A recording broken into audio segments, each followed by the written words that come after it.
Hello, hello. Yan, flex ko lang ang aming alagang ibon na si Lippy. Yan ko siya ng kahoy ngayon para nakaupo na lang siya. Oh, ayan. Sige, akyat. Ayan.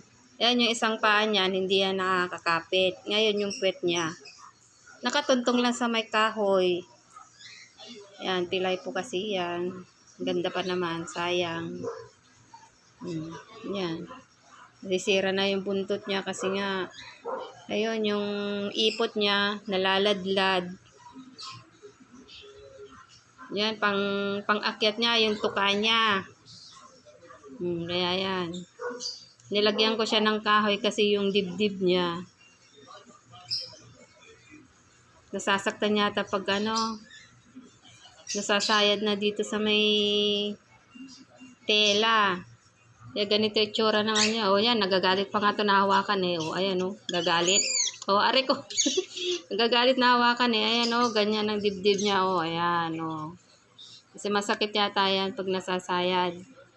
Yan, nagagalit yan na hawakan eh. O sige. Hindi ka na makaakyat kasi. Yung tuka niya yung pang niya o. Kasi yung isang paa niya walang persa. Nagagalit ka na sa lagay na yan. Hindi, akyat pa. Hindi ka na nga makaakyat.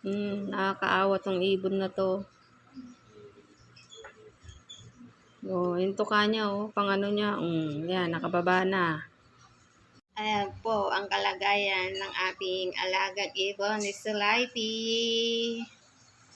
Nagustuhan niyo po ang kanyang video. Like, follow, and share. Thank you very much sa panonood.